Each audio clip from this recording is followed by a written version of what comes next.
Hello guys, welcome to बाइडली study. Guys, आज की इस वीडियो में वर्ष 2011 की जनगणना से संबंधित जितने भी सारे इंपॉर्टेंट क्वेश्चन हैं वो सारे आज की इस वीडियो में कवर करने वाला हूं। तो चलिए बिना समय गवाए चलते हैं पहले क्वेश्चन की ओर। यहाँ पर पहला पॉइंट दे रखा है, भारत में जनगणना की शुरुआत कब होती है।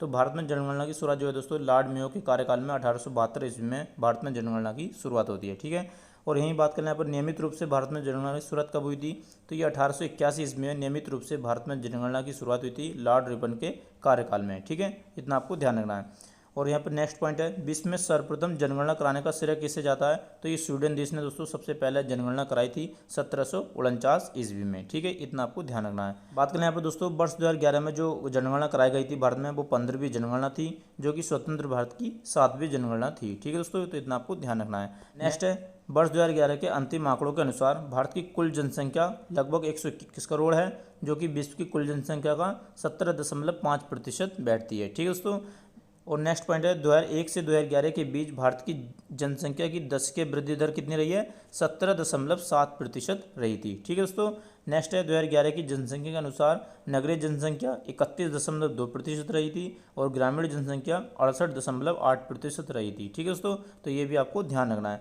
नेक्स्ट आते हैं, विश्व जनसंख्या दिवस कब मनाया जाता है। तो ये हर साल 11 जुलाई को विश्व जनसंख्या दिवस मनाया जाता है। और बात करें यहाँ पर नेक्स्ट पॉइंट की, भारत में ऋणात्मक जनसंख्या वृद्धि दर किस दशक में दर्ज की गई थी। तो ये 1911 से 1921 के बीच दोस्तों ऋणात्मक जनसंख्या वृद्धि दर दर्ज की गई थी। इतना भी आपको ध्यान रखना है।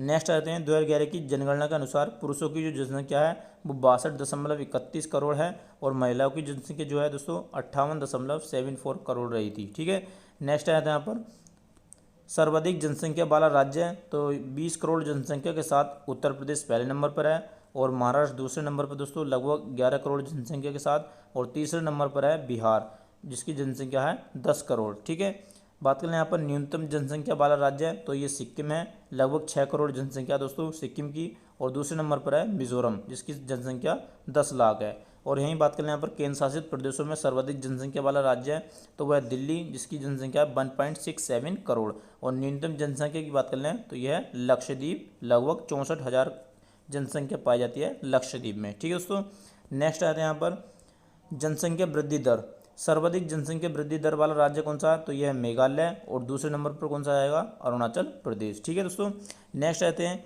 न्यूनतम जनसंख्या वृद्धि दर वाला राज्य है, तो यह है नागालैंड, और दूसरे नंबर पर आता है केरल।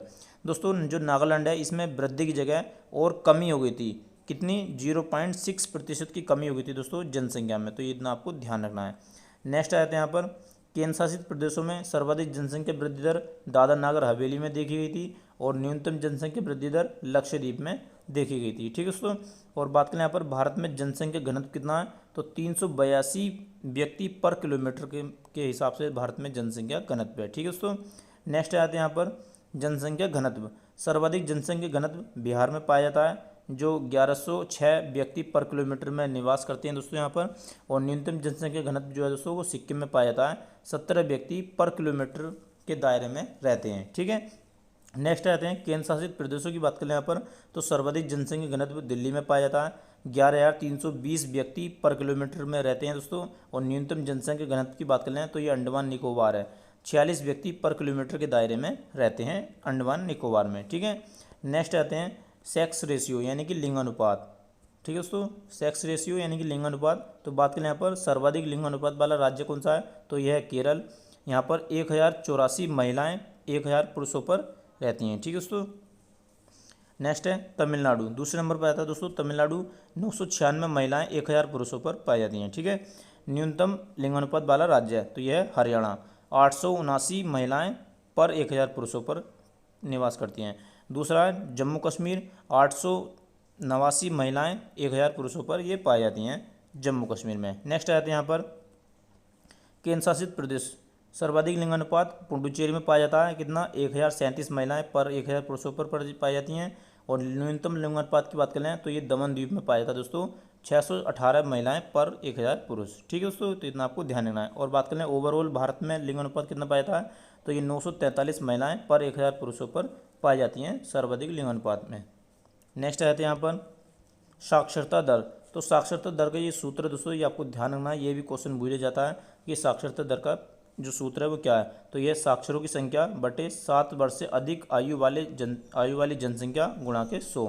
तो ये आपको ध्यान रखना है, ये साक्षरता दर का सूत्र। बात करें यहाँ पर भारत की साक्षरता 2011 में कितनी रही थी, तो 73% रही थी, और 2001 में 64.8% रही थी साक्षरता। ठीक है, नेक्स्ट आते हैं सर्वाधिक साक्षरता वाला राज्य कौन सा है, तो यह केरल, सर्वाधिक साक्षरता पाई जाती है केरल में, और दूसरे नंबर पर आता है मिजोरम। ठीक है दोस्तों, न्यूनतम साक्षरता वाला राज्य बिहार है, और दूसरे नंबर पर रहता है अरुणाचल प्रदेश। ये भी आपको ध्यान रखना है।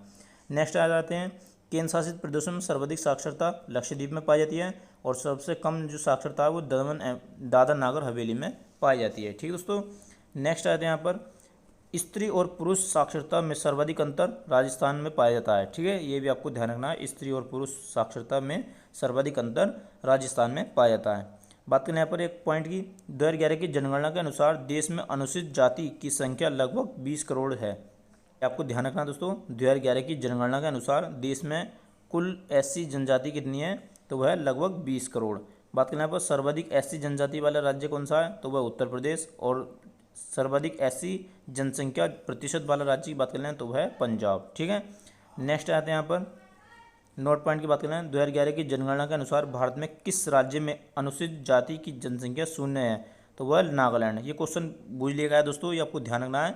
2011 की जनगणना के अनुसार अनुसूचित जाति जो है वो शून्य रही थी नागालैंड में। और नेक्स्ट पॉइंट है, 2011 की जनगणना के अनुसार देश में अनुसूचित जनजाति यानी कि एसटी की जनसंख्या लगभग कितनी है, 10 करोड़। ठीक है, और बात करें सर्वाधिक एसटी जनसंख्या कहाँ पाई जाती है, तो वो मध्य प्रदेश में पाई जाती है। और प्रतिशत की बात करें यहाँ पर सर्वाधिक एसटी जनसंख्या प्रतिशत कहाँ पाया जाता है, तो ये लक्षद्वीप में पाया जाता है। ठीक है, नेक्स्ट है जनगणना 10 वर्ष में एक बार कराई जाती है। ठीक है दोस्तों, ये आपको ध्यान रखना, जनगणना जो है दोस्तों वो 10 वर्ष में एक बार कराई जाती है।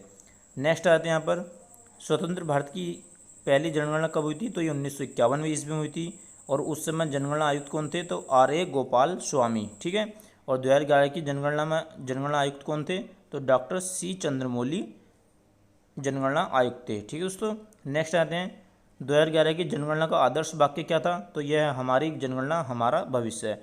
और शुभंकर की बात कर लें तो प्रगणता शिक्षिका इसका आदर्श वो शुभंकर था। ठीक है दोस्तों, नेक्स्ट आते हैं यहाँ पर, ये दोस्तों एक करंट अफेयर का क्वेश्चन है जो मैंने आपको यहाँ वर्णित कर दिया है, देख लेते हैं इसे। हाल ही में बिहार राज्य ने जाति आधारित जनगणना कराने का निर्णय लिया है, तो ये आपको ध्यान रखना है दोस्तों, ये करंट अफेयर का क्वेश्चन था जो मैंने यहाँ पर लिख दिया है। और नेक्स्ट पॉइंट है बांग्लादेश पहली बार डिजिटल जनगणना करेगा, ये भी आपको ध्यान रखना है, ये करंट अफेयर का क्वेश्चन था दोस्तों, बांग्लादेश पहली बार जनगणना डिजिटल रूप से जनगणना करेगा। ठीक है, नेक्स्ट क्वेश्चन है 2011 की जनगणना के अनुसार किस क्षेत्र में सर्वाधिक जनसंख्या निवास करती है, तो ये प्राथमिक क्षेत्र में दोस्तों सर्वाधिक जनसंख्या निवास करती है। और बात करें यहाँ पर दोस्तों, ये 13 जून को जो NTPC CBT 2 एग्जाम हुआ था उसमें ये क्वेश्चन दोस्तों भूल लिया गया है, इसलिए मैंने आपको यहाँ रिपीट कर दिया है, आपको ध्यान रखना है। ठीक है, और लास्ट तक देखने के लिए दोस्तों धन्यवाद, और वीडियो अच्छी लगे तो दोस्तों चैनल को सब्सक्राइब करना ना भूलें। Thanks for watching.